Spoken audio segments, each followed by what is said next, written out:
Praise the Lord. இப்போ நம்ம சிம்சோன் கதையை பார்க்கலாமா? இஸ்ரேல் புத்திரர்லாம் என்ன பண்ணாங்க, மறுபடியும் கர்த்தருக்கு பிரியம் இல்லாமல் செஞ்சதால இஸ்ரேல் புத்திரரை பெலிஸ்தியர் கைக்கு கர்த்தர் விட்டுட்டாரு. ஏன்னா அவங்க கர்த்தருக்கு பிரியமில்லாத காரியத்தையே செஞ்சுட்டு இருந்தாங்க. இப்படியா எதிரிகள் இஸ்ரேல் புத்திரரை ஒடுக்கிட்டு இருக்கும் பொழுது சோரா அப்படின்ற ஊர்ல மனோவா அப்படின்னு ஒரு மனுஷன் இருந்தானா. அந்த மனுஷனுடைய மனைவிக்கு குழந்தை இல்லையா, அவ மலடியா இருந்தாளாம். அப்ப கர்த்தருடைய தூதனானவர் தேவ தூதன் அவளுக்கு தரிசனமாகி அவளை பார்த்து சொன்னாராம், இதோ பிள்ளை பெறாத மலடியான நீ கர்ப்பம் தரித்து ஒரு குமாரனை பெறுவாய் அப்படின்னு சொன்னாராம். அவன் பிறந்த உடனே திராட்சரசமும் மதுபானமும் குடிக்க மாட்டான், தீட்டானது ஒன்றும் அவன் சாப்பிட மாட்டான், அவன் தலையில சவரம் கத்தி படக்கூடாது, அவன் நசரேத்தா இருப்பான் அப்படின்னு சொன்னானா.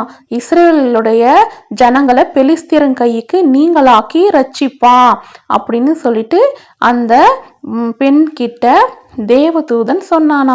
அப்ப அந்த பெண் ரொம்ப சந்தோஷமா தன்னுடைய கணவர்கிட்ட சொன்னாராம், இது போல ஒரு தேவதூதன் வந்தான், என்கிட்ட சொன்னா நீ உனக்கு ஒரு குழந்தை பிறக்கும், அந்த குழந்தை திராட்சரசம்லாம் சாப்பிட மாட்டான், மதுபானம் குடிக்க மாட்டான், அவன் நசரேத்தா இருப்பான், அவன் தலையில கத்தி படக்கூடாது அப்படின்னு சொல்லிட்டு அந்த பெண் மனோவா கிட்ட தேவதூதன் சொன்ன எல்லா வார்த்தையும் தன்னுடைய கணவர் மனோவா கிட்ட அந்த பெண்ணு சொல்றா.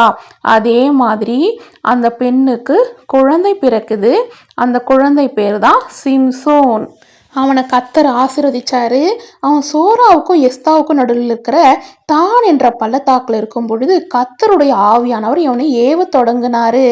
ஒரு நாள் சிம்சோன் என்ன பண்ணாரு, திம்னாத் என்ற ஊருக்கு போறாரு. அங்க ஒரு பொண்ணை பார்க்கறாரு. அந்த பொண்ணை சிம்சோனுக்கு ரொம்ப பிடிச்சிடுச்சு. உடனே சிம்சோன் அவங்க அம்மா கிட்ட போறாரு. அவங்க அம்மா அப்பா பார்த்து சொல்றாரு, நான் திம்னாவில் பெலிஸ்தியர் குமாரத்தியை நான் பார்த்தேன், எனக்கு ரொம்ப பிடிச்சிருக்கு, அவளை நான் கல்யாணம் பண்ணிக்கணும்னு ஆசைப்படுறேன்னு சொல்றாரு. அவங்க அம்மா ஒத்துக்கவே இல்லை. இல்லப்பா, நீ பெலிஸ்தியர் விருத்தாசனம் இல்லாத பெலிஸ்தியனோட பொண்ணை கல்யாணம் பண்ணிக்க கூடாது, உன் சகோதரர்கள் குமாரத்திகளே ஒரு பொண்ணை கல்யாணம் பண்ணி வைக்கிறேன்னு சொல்ற. ஆனா சிம்சோன் ஒத்துக்கவே இல்லை. அவதான் என் கண்ணுக்கு ஏற்றவன்னு சொல்றாரு. தேவதூதன் சொன்ன எல்லா வார்த்தையையும் சிம்சான் நிராகரிக்கிறது போல இருக்கிறாரு. என்ன பண்றாரு, அந்த பொண்ணை பார்க்கறதுக்காக அவரு போறாரு. அவங்க அம்மா அப்பா சொன்ன வார்த்தைய தட்டி கழிச்சிட்டு போறாரு. அப்போ ஒரு சிங்கம், அது ஒரு பாலசிங்கம், கெர்ஜிக்கிற பாலசிங்கம் அவனுக்கு எதிர வந்தது. உடனே கர்த்தருடைய ஆவியானவர் அவன் மேல பலமா இறங்கினாரு. அப்போ சிம்சோன் என்ன பண்றாருன்னா, அந்த பாலசிங்கத்தை ஒரு ஆட்டுக்குட்டிய போல, ஒரு ஆட்டுக்குட்டியுடைய வாயை கிழிக்கிறது போல அந்த சிங்கத்துடைய வாயை கிழிச்சு போட்டாரு. அது அவங்க அப்பா அம்மாவுக்கு அவர் சொல்லவே இல்லை, மறைச்சிட்டாரு.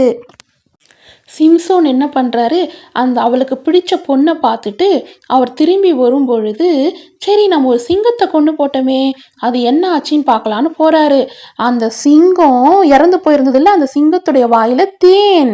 அதை என்ன பண்ணுறாரு, ஃபுல்லாக எடுத்துக்கிட்டு, கை ஃபுல்லாக வழிய எடுத்துக்கிட்டு என்ன பண்ணுறாரு, அப்பா அம்மாவுக்கு அந்த தேனை கொடுக்குறாரு. அவரும் அந்த தேனை சாப்பிட்றாரு, அவங்க அப்பா அம்மாவும் அந்த தேனை சாப்பிட்றாங்க. அந்த தேன் எப்படி வந்ததுன்னா அவங்களுக்கு சொல்லவே இல்லை. இந்த நேரத்தில் சிம்சோன் என்ன பண்ணுறாரு, அவருக்கு திருமணம் ஆகுது. அவரை திருமணமாயிட்டு ஒரு விருந்து வைக்கிறாரு. அந்த விருந்து வைக்கும் பொழுது அங்கே இருக்கிற எல்லா உறவினர்களும் வந்திருப்பாங்கல்ல, நண்பர்கள்லாம் வந்திருப்பாங்கல்ல, அவங்களுக்கு ஒரு விடுகதையை சொல்கிறேன்னு சொல்கிறாரு. அந்த விடுகதைக்கு நீங்கள் பதில் சொன்னீங்கன்னா உங்களுக்கு நான் 30 துப்பட்டி, அதாவது 30 சால்வையை கொடுப்பேன், 30 மாற்று வஸ்திரத்தை கொடுப்பேன் அப்படின்னு சொல்கிறாங்க. உன்னை அங்கே இருக்கவங்களாம் ரொம்ப ஆச்சரியப்படுறாங்க. ஓ, 30 சால்வை கொடுப்பீங்களா, 30 ட்ரெஸ் கொடுப்பீங்களா, ஓகே உடனே விடுகதையா சொல்லுங்க, நாங்கள் உடனே ஆன்சர் சொல்லிடுறோன்னு சொல்கிறாங்க. உடனே அவர் சொல்கிறாரு, ஒருவேளை விடுகதைக்கு பதில நீங்க சொல்லலைன்னா நீங்க 30 பேரும் எனக்கு உங்களுடைய 30 ட்ரெஸ்ஸு ப்ளஸ் 30 சால்வையை எனக்கு கொடுக்கணும், ஓகேவா? பச்சிக்கரனிடத்தில் பச்சனமும் பலவானிடத்தில் மதுரமும் வந்தது அப்படின்னு சொல்றாரு. உடனே அங்க இருக்கிறவங்க யாருக்குமே அந்த பதில் தெரியல. 3 நாளும் அவங்களால விடுவிக்க முடியல அந்த கதையை, அந்த விடுகதைக்கான ஆன்சரை அவங்களால சொல்ல முடியல. உடனே அந்த கல்யாண பொண்ணுகிட்ட போய் கேட்குறாங்க, எதுக்காக எங்களை இந்த விருந்துக்கு அழைச்சிங்க? எங்க கிட்ட இருந்தெல்லாம் வாங்கிக்கிறதுக்காக அழைச்சிங்களா? ஒழுங்கா உன் புருஷனை விடுகதையை சொல்ல சொல்லு, விடுகதைக்கான பதிலை சொல்ல சொல்லு, இல்லைனா அவ்வளோதான், இல்லைனா உங்களையும் உங்க தகப்பன் வீட்டையும் நாங்க எரிச்சிடுவோம். இன்னும் எங்ககிட்ட இதெல்லாம் பிடுங்க பாக்குறீங்களான்னு கேட்குறாங்க. உடனே அந்த பொண்ணு என்ன பண்றா, சிம்சோன் கிட்ட போயிட்டு அழறா, எனக்கு சொல்லுப்பா, எனக்காவது அந்த விடுகதைக்கான பதிலை சொல்லு அப்படின்னு சொல்லிட்டு ஓன்னு அழறா. இப்படி 7 நாளும் அழுதுட்டே இருக்கா. அப்ப சிம்சோன் வந்து பதில் சொல்லிடுறாரு, ஆன்சரை வந்து சொல்லிடுறாரு. உடனே அந்த பொண்ணு என்ன பண்றா, ஓ இதுதானே ஆன்சர் சொல்லிட்டு என்ன பண்றா, சிம்சோன் தூங்கிட்டு இருக்கும் பொழுது அங்க இருக்கவங்க கிட்ட ஆன்சரை போய் சொல்லிடுறா. அப்போ அங்க இருக்கிறவங்க சிம்சோன் கேட்கும் பொழுது ஆன்சரை சொல்லிடுறாங்க, சிங்கம் தேன் அப்படின்னு சொல்லிடுறாங்க. அப்போ சிம்சோனுக்கு ரொம்ப கோபம் வந்துடுது. இந்த பதிலை என் மனைவி தான் உங்களுக்கு சொல்லியிருப்பா அப்படின்னு மனைவி மேலே கோபம் கொண்டவரா கர்த்தருடைய ஆவியானவரும் அவர் மேலே இறங்கி இருந்ததால அவர் அகஸ்லோனுக்கு போறாரு. அந்த ஊர்ல ஒரு 30 பேர் என்ன பண்றாரு, கொண்டு போடுறாரு. அவங்களுடைய ட்ரெஸ்ஸை எடுத்து கொண்டு போய் அந்த விடுகதைக்கு பதில் சொன்னாங்கல்ல அவங்க கிட்ட கொடுத்துடுறாரு. சொல்றான், இனி நான் முகத்துல முழிக்க மாட்டேன், அவங்க பொண்டாட்டி கிட்ட சொல்லிடுறான். அவங்க பொண்டாட்டி வேற ஒருத்தருக்கு அவங்க அப்பா கல்யாணம் பண்ணி வச்சிடுறாரு. இது சிம்சோனுக்கு தெரியாது. கொஞ்ச நாள் ஆன பிறகு சிம்சோன் ஒரு ஆட்டுக்குட்டியை எடுத்துக்கிட்டு தன்னுடைய மனைவியை பார்க்க வராரு. அங்கே ஆட்டுக்குட்டியை எடுத்துக்கிட்டு மனைவி கிட்ட கொடுக்கலான்னு வரும் பொழுது அவங்க மனைவியின் அப்பா வீட்டுக்குள்ளே போகிறதுக்கு தடை சொல்கிறாரு. அப்பா வீட்டுக்குள்ளே போகாத, உன் மனைவிக்கு நாங்கள் வேற ஒருத்தரை கல்யாணம் பண்ணிட்டோம், நீ திரும்பி வரமாட்டேன்னு நினச்சோம், ஆனால் நீ திரும்பி வந்துட்டப்பா. சரி நீ என்ன பண்ணு, உனக்காக உன் மனைவி என் தங்கச்சி இருக்கா, அவளை வேணா நீ கல்யாணம் பண்ணிக்கிறியா, உன் மனைவியை விட அழகாக இருப்பா அப்படின்னு சொல்கிறாங்க. ஆனால் சிம்சோனுக்கு ரொம்ப கோபம் வந்துடுச்சு. என்னது என் மனைவியின் தங்கச்சியா, அவளாம் எனக்கு வேணாம், என் மனைவி தான் எனக்கு வேணும், நீங்கள் எப்படி என் மனைவிக்கு கல்யாணம் பண்ணலாம் அப்படின்னு கோபமாக என்ன பண்ணுறாரு, இந்த பெலிஸ்தியர்களுக்கு நான் பொல்லாப்பு செஞ்சா கூட என் மேலே குற்றம் வராது, இவனுங்க பண்ண தப்பு எம்மாத்திரம் அப்படின்னு சொல்லிட்டு 300 நரியை பிடிச்சி வாழை பிடிச்சி கட்டி பந்தங்களை வச்சு என்ன பண்ணுறாரு, 300 நரியும் ஊர் உள்ள விட்டுடுறாரு. உடனே என்ன ஆகுது, அந்த பெலிஸ்தேனுடைய எல்லாத்தையும் எரிச்சு போட்டுருது, கதிர் கட்டுகளை எரிச்சு போட்டுருது, திராட்சை தோட்டத்தை ஒலிவ தோப்பில் சுட்டரிச்சு போட்டுருது. அப்போ என்ன ஆகுது, யார் இதெல்லாம் செஞ்சது, நம்ம பட்டணத்தை யார் எரிச்சது அப்படின்னு கேட்குறாங்க. இது போல திம்னாத்துடைய மருமகன் சிம்சோன் தான் இப்படி செஞ்சாங்க அப்படின்னு கேள்விப்படுறாங்க. உடனே என்ன பண்றாங்கன்னா அவனுடைய வீட்டையே என்ன பண்றாங்க, எரிச்சு போட்டுறாங்க. இப்ப சிம்சோனுடைய மாமனார் வீடு எரிஞ்சுக்கிட்டு இருக்கு. அப்ப சிம்சோனுக்கு கோபம் வந்துருது. இது போல அவனுடைய வீட்டை நீங்க எரிச்சிட்டீங்களே, நான் உங்களை சும்மாவே விட மாட்டேன் அப்படின்னு சொல்லிட்டு என்ன பண்றாரு, அவங்கள பழிக்கு பழி வாங்குறாரு. அதுக்கப்புறம் போய் ஏத்தாமூர்ல கண்மலைன்னு இருக்கு, அந்த சந்துல போய் குடியிருக்கிறாரு. இப்போ பெலிஸ்தேர் என்ன பண்றாங்க, லேகி இடத்துக்கு போறாங்க. அங்க யூதா ஜனங்களை பார்த்து கேட்குறாங்க, உங்களுடைய சிம்சோன் வந்து எங்களை உண்டில்லாம ஆக்கியிருக்கிறான், எங்க பட்டணத்தையே தீ கொளுத்தி போட்டான், நாங்க அவனுக்கு சரிக்கு சரி பண்ணணும், நீங்க இப்பவே என்ன பண்ணுங்க, அந்த சிம்சோனை எங்க கையில ஒப்பு கொடுங்கன்னு சொல்றாங்க. உடனே என்ன பண்றாங்க, இவங்க ஆளுங்களே போயிட்டு சிம்சோன் கிட்ட போய் சொல்றாங்க, சிம்சோன் நீங்க ஏன் இப்படி பண்ணீங்க, பெலிஸ்தியர் நம்மள ஆள்றாங்கன்னு உங்களுக்கு தெரியாதா, நீங்க இந்த மாதிரி பண்ணலாமான்னு கேட்கும் பொழுது சிம்சோன் சொல்றாரு, சரி நீங்க என்ன ஒன்றும் கொண்டு போடாதீங்க, நான் வந்து அவங்க கையில ஒப்பு கொடுக்கப்படுறேன், நீங்க என்ன பண்ணுங்க, ஒரு கயிறுனால என்னை கட்டுங்க, ஆனா நீங்க எந்த காரணத்துக்கு கொண்டு என்னை கொண்டு போடக்கூடாது அப்படின்னு கேட்குறாரு. உடனே அவங்க ஓகே நாங்க உங்களை கொண்டு போட மாட்டோம், நீங்களே வந்து அவங்க கையில வந்து இது பண்ணிக்கோங்க, மாட்டிக்கோங்க, நாங்கள் உங்களை கயிறுனால கட்டி எடுத்துன்னு போய் கொடுக்குறோன்னு சொல்லி 2 புது கயிறுல கட்டி என்ன பண்றாங்க, பெலிஸ்தியர் கையில அவங்கள ஒப்பு கொடுத்துடுறாரு. சிம்சோன் என்ன பண்றாரு, இப்ப கயிறுனால கட்டப்பட்டு இருக்கிறாரு, அதுவும் புது கயிறுனால கட்டப்பட்டிருக்காரு. கர்த்தருடைய ஆவியானவர் சிம்சோன் மேல இறங்கும் பொழுது அந்த கயிறு எல்லாம் அறுக்கப்பட்டு போகுது. சிம்சோன் என்ன பண்றாரு, ஒரு கழுதையின் தாடை எலும்பு கொண்டு அங்க இருந்து 1000 பேரை அடிச்சு நொறுக்கிறாரு. 1000 பேரும் மடிந்து கிடக்குறாங்க. சிம்சோன் என்ன பண்றாரு, ஒரு தாடை எலும்பை கொண்டு என 1000 பேரை விழ செய்த கர்த்தருக்கு ஸ்தோத்திரம் செலுத்துறாரு. சிம்சோன் என்ன பண்றாரு, ரொம்ப தண்ணி தாகமா இருக்கு எனக்கு, உடனே கர்த்தர்கிட்ட ஒரு ஜபம் பண்றாரு, தேவரே உம்முடைய அடியானுடைய கையில ஒரு தாடு எலும்பை கொண்டு 1000 பேரை ரச்சித்தீங்க, இப்ப நான் தண்ணி தாகத்தால செத்து போகணுமா, விருத்தாசேனம் இல்லாதவங்க கையில நான் செத்து போகாம எனக்கு காத்தீங்களேப்பா, எனக்கு தண்ணி கொடுங்க அப்படின்னு சொல்லிட்டு சிம்சோன் என்ன பண்றாரு, ஜபம் பண்றாரு. உடனே தேவன் அந்த லேகியில் உள்ள பள்ளத்தாக்க பிளக்க பண்ணும் பொழுது அதிலிருந்து தண்ணி என்ன வந்தது, ஓடி வந்துதான். உடனே அவன் தண்ணியை குடிச்சு உயிர் பிழைச்சானா. அப்புறம் சிம்சோன் 20 வருஷம் இஸ்ரேல் ஜனங்களை என்ன பண்றாரு, நியாயம் விசாரிக்கிறாரு, ஒரு ஜட்ஜா இருக்கிறாரு. ஆனா இப்போ சிம்சோன் வழி விலகி போயிட்டாரு. காசாவுக்கு போய் அங்க ஒரு விபச்சாரிய பார்த்து கண் மயக்கத்தினால இச்சையினால அந்த பெண் மீது காதல் கொள்றாரு. அந்த பெண்ணுடைய வீட்டில் அவர் நைட்டு தங்கவும் செய்கிறாரு. இதை காசாப்பட்டின ஜனங்கள் அறிஞ்சு கொண்டாங்க. எப்படியாவது இவனை கொன்னுடணும் அப்படின்னு பிளான் பண்ணுறாங்க. நைட்டு என்ன பண்ணுறாங்க, அந்த பட்டண வாசல்லையே காத்துட்டு இருக்காங்க. எப்படியும் அவன் வெளியில் வருவான், அவனை கொன்று போடலாம் அப்படின்னு நினைக்கிறாங்க. ஆனால் சிம்சோனுக்கு தெரிஞ்சே வந்துடுது. உடனே என்ன பண்ணுறாரு, நைட்டோட நைட்டாக நடு ராத்திரியில் அந்த பட்டணத்துடைய கதவு இருக்கும்ல, வாசல், மதிலுடைய வாசல், அதை அப்போ என்ன பண்ணுறாரு, அப்படியே பேத்துக்குன்னு போறாரு. நிலைக்காலோடு கூட அந்த கதவோடு கூட வாசல் என்ன பண்ணுறாரு, அப்படியே பேத்துக்கிட்டு போயிட்டு என்ன பண்ணுறாரு, எப்பிரோன் அப்படின்னு அங்கே இருக்கிற ஒரு மலை உச்சியில் போய் நிற்கிறாரு. இப்படியா அவர் எவ்வளோ பலனுள்ளவராக இருக்கிறாரு இல்லையா. இப்படிப்பட்ட பலனுள்ள ஒரு மனுஷன் ஒரு பெண்ணால் என்ன பண்ணுறாரு, மாய வலையில விழுந்துடுறாரு. தெளிலாள் அப்படின்னு ஒரு பெண் இருக்கா. அந்த பெண்ணை வச்சு அந்த எதிரிகள் என்ன பண்ணுறாங்க, சிம்சோனை பிடிக்க பார்க்குறாங்க. தெளிலாள் கிட்ட பேசுகிறாங்க, நீ எப்படியாவது சிம்சோனை காதல் வலையில் விழ வச்சிடு, அவனுடைய பலத்தை நீ தெரிஞ்சிக்கோ, உனக்கு நாங்கள் எவ்வளோ பணம் வேணாலும் கொடுக்குறோம், சிம்சோன் எதனால இவ்வளோ பலனாக இருக்கிறான்னு நீ தெரிஞ்சிக்கோ அப்படின்னு சொல்லி தெளிலாள் என்ற பெண்ணை சிம்சோன் கிட்ட அனுப்புகிறாங்க.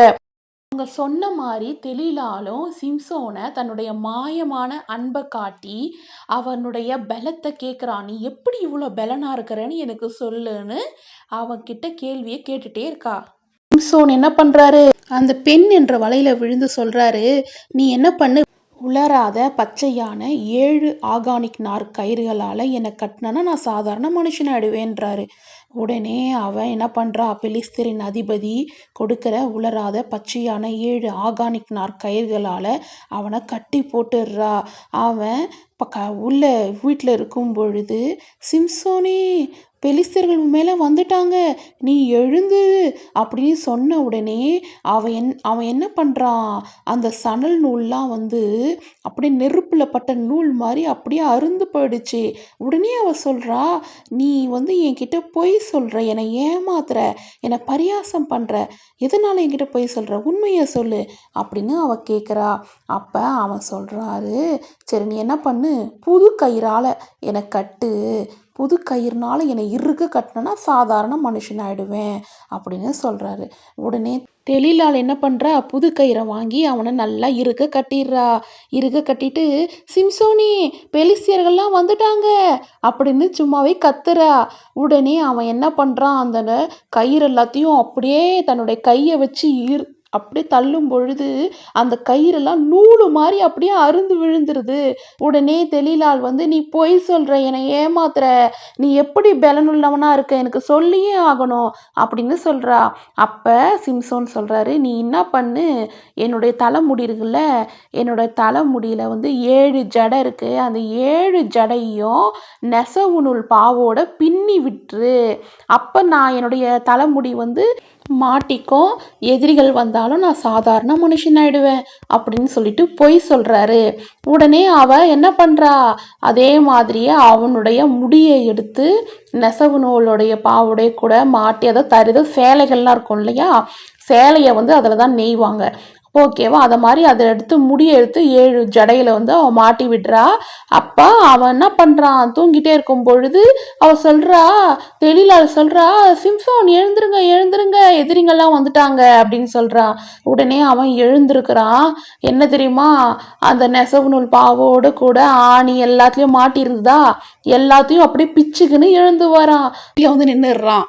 நீ என்னை ஏமாத்துற, என்னை பரியாசம் பண்ணுற, உன்னை எதை வச்சு கட்டினா நீ சாதாரண மனுஷனாவ? எனக்கு சொல்லு, உனக்குள்ள இருக்கிற பலன் எப்படி வந்தது? எனக்கு சொல்லு, நீ சாதாரண மனுஷன் மாதிரி இல்லையே, உனக்குள்ள இவ்வளோ பலன் இருக்கு, எனக்கு சொல்லு சொல்லுன்னு கேட்குறா. அப்போ அவன் என்ன பண்ணுறான், இருக்கிற உண்மையை வந்து சொல்லிடுறான்.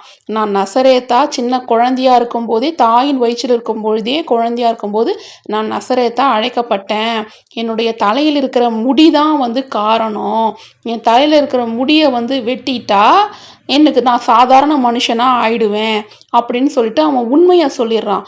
உடனே அந்த தெளிலாளன் என்ன பண்ணுறா, அவன் சொன்ன உண்மையை எதிரிகளுக்கு எழுதி அமுச்சு வச்சிடுறா. இதை மாதிரி நான் உண்மையை கண்டுபிடிச்சிட்டேன், எனக்கு காசு கொடுங்க அப்படின்னு சொல்லிட்டு சொல்கிறா. உடனே எதிரிகளும் என்ன பண்ணுறாங்க, காசு எடுத்துன்னு வந்து கொடுக்குறாங்க. பாரு, மூட்டை ஃபுல்லாக காசு கொடுக்குறேன், இன்னிக்கே அவன் தலையில் இருக்கிற முடியெல்லாம் கட் பண்ணு, அவன் வந்து சாதாரண மனுஷன் ஆயிடணும் அப்படின்னு சொல்லிடுறாங்க. அதே மாதிரி சிம்சோன் நைட் தூங்கும்போது அவன் தலையில் இருக்கிற எல்லா முடியும் கட் பண்ணுறாங்க. அவன் என்ன பண்ணுறான், சாதாரண மனுஷன் ஆயிட்டான். இப்போது தெளிலாள் வந்து கத்துறா, எதிரிகள்லாம் வந்துட்டாங்க அப்படின்னு கத்துறான். அவன் இப்போ அவனுக்கு பலனே வரல, அவன் சாதாரண மனுஷன் ஆயிட்டான். எதிரிகள்லாம் வந்து என்ன பண்ணாங்க, பெலிஸ்தர்கள் அவனை கட்டி போட்டுட்டாங்க. இப்போ அவனுடைய கண்களை என்ன பண்ண போறாங்க, பிடுங்க போறாங்க. இப்போ சிம்சோன் வந்து குருடாயிட்டான். குருடா அவன் சிறைச்சாலையில் பெலிஸ்தருடைய சிறைச்சாலையில குருடா இருக்கிறான். பெண்களை போல என்ன பண்றான், மாவு அரைக்கிறான். பார்த்தீங்கன்னா கண்களின் இச்சையினால அவன் சகலத்தையும் இழந்தவன் ஆயிட்டான். அப்போ கண்ணுன்றது எவ்வளோ முக்கியமானது இல்லையா? இப்போ சிம்சோன் எதிரிகளுடைய வலையில சிக்கி கொண்டு இருக்கிறான். இப்போ எதிரிகள் எல்லாம் சேர்ந்து என்ன பண்ணுறாங்கன்னா அவனை வச்சு கேலி பண்ணணும்னு நினைக்கிறாங்க. சிம்சோனை கூட்டிட்டு வராங்க. இப்போ பெலிஸ்தியர்கள் 3000 பேர் சேர்ந்த ஒரு அரண்மனையில் நிகழ்ச்சி நடக்குது. அங்கே பெரிய விருந்து பண்ணுறாங்க. அவங்க ரொம்ப மனமகிழ்ச்சியாக இருக்கிறாங்க. சிம்சோனை ஒரு வேடிக்கை பொம்மை மாதிரி நிறுத்தி அவனை வந்து என்ன பண்ணுறாங்க, ரொம்ப கஷ்டப்படுத்துகிறாங்க. ஆனால் சிம்சோனுக்கு வந்து நல்லா தெரியும், நம்ம தலையில் இருக்கிற முடி கொஞ்சம் கொஞ்சமாக வளர்ந்துருக்கு, நமக்குள்ளே ஆவினவர் மீண்டும் வந்திருக்கிறாரு அப்படின்னு அவனால் உணர முடியுது. அப்போ என்ன பண்ணுறாங்க, அங்கே இருக்கிறவங்க எல்லாருமே அவனை கிண்டல் பண்ணுறாங்க, கேலி பண்ணுறாங்க. அது அவனால் சிம்சோனால் தாங்கி கொள்ளவே முடியல. அப்போ சிம்சோன் என்ன பண்ணுறாருன்னா ஜபம் பண்ணுறாரு. ஓ கர்த்தாவே, கர்த்தராகிய ஆண்டவரே, என் மேலே இரக்கமாக இருங்க, என் 2 கண்களையும் இவங்க பிடுங்கினாங்களேப்பா, அதுக்கு நான் பழி வாங்கிறதுக்கு இந்த ஒரு விஷம் மாத்திரம் என்னை நினைத்தரலுங்க, என்னை பலப்படுத்துங்க அப்படின்னு சொல்லிட்டு என்ன பண்ணுறாரு, ஜபம் பண்ணுறாரு. ஜபம் பண்ணி அந்த வீடு இருக்குல்ல, அந்த பெரிய அரண்மனை இருக்குல்ல, அதோடைய தூணு 2 தூண், நடு தூண் இருக்குல்ல, அந்த தூணை வலது கையிலையும் இடது கையிலையும் பிடிச்சுக்கிட்டு என்ன பண்ணுறாரு, 2 தூணியும் என்ன பண்ணுறாரு, வலது கையினால இடது கையினால தள்ளுறாரு. அந்த அரண்மனை வீடு அப்படியே கீழே விழுது. அந்த 3000 பேரும், அங்க இருந்த பிரபுக்கள், அங்க இருந்த 3000 பேரும் அந்த அரண்மனையில சிக்கி மாட்டி சாவுறாங்க. ஆனா அவர் என்ன ஜெபிக்கிறாருன்னா, ஆண்டவரே இவங்களோடு கூட நானும் செத்து போறேன்னு ஜெபிக்கிறாரு. அதனாலதான் அவரும் சிம்சோனும் செத்து போறாரு. சிம்சோனுடைய சகோதரர்கள் என்ன பண்றாங்க, அவரை எடுத்துக்கின்னு போயிட்டு அவருடைய அப்பா மனோவா இருந்த கல்லறையில அவரை அடக்கம் பண்றாங்க. பாருங்க, சிம்சோன் வந்து 20 வருஷம் வந்து நியாயாதிபதியா நியாயம் விசாரித்த ஒருவர், எப்படி ஒரு பலசாலியா இருந்த ஒருவர், கர்த்தரால் அபிஷேகம் பண்ணப்பட்ட ஒருவர், எதனால் அவர் எல்லாவற்றையும் இழந்தார்? மாமிசத்தின் இச்சையும் கண்களின் இச்சையும் ஜீவனத்தின் பெருமையுமாகிய உலகத்தில் உள்ளவைகள் எல்லாவற்றையும் அவர் அன்பு கூர்ந்தார். அவர் நசரனா இருந்தும் அவர் என்ன பண்ணாரு, தேவதூதன் சொன்னாரு தீட்டானவைகள் சாப்பிடக்கூடாதுன்னு சொன்னாரு, அவர் தீட்டானவைகளை எடுத்தாரு. பார்க்கக்கூடாதுன்னு சொன்னதை அசுத்தமானவைகளை அவரே பார்த்தாரு. நான் அவர் கர்த்தருடையவர் என்பதை அவர் மறந்து விட்டாரு. இன்றைக்கும் கர்த்தர் வந்து உங்களிடத்துல பேசுறாரு இல்லையா? கர்த்தர் மண்ணினாலே மனுஷனை உண்டாக்கினார், ஆதாமையும் ஏவாளையும் உண்டாக்கி நன்மை தீமை அறியத்தக்க கனியை சாப்பிடக்கூடாது என்று சொன்னார். ஆனால் ஏவாள் சாப்பிட்டா. இன்றைக்கும் கர்த்தர் ஃபோனை பார்க்காதீங்க, கண்கள் வந்து வேதத்தை மட்டும் பார்க்கணும்னு சொல்கிறாரு. ஆனால் நம்ம என்ன பண்ணுறோம், பண்ணுறோம்? ஃபோனுனால என்ன பண்ணுறோம்? பார்த்துட்டே இருக்கோம். லேப்டாப்பில், ஃபோனில் எல்லாவற்றிலும் டிவியில் எல்லாவற்றிலும் அசுத்தமான காரியங்களை பார்த்துக்கிட்டே இருக்கோம். அது மட்டும் இல்லாமல் அந்த கண்களின் இச்சை, அதனால தான் அவர் கண்ணை இழந்தார். இன்றைக்கும் நீதியின் சூரியன் உங்கள் மேலே உதிக்கட்டும். தேவனுடைய சித்தத்தின்படி நீங்கள் செய்யுங்க. என்றென்றைக்கும் நிலைத்திருப்பீர்கள். கர்த்தர் உங்களை ஆசீர்வதிப்பார். கர்த்தருடைய வார்த்தையை மட்டும் நன்றாக படியுங்கள். கர்த்தருடைய வார்த்தையை மட்டும் தியானம் செய்யுங்கள். கர்த்தர் உங்களை ஆசீர்வதிப்பார்.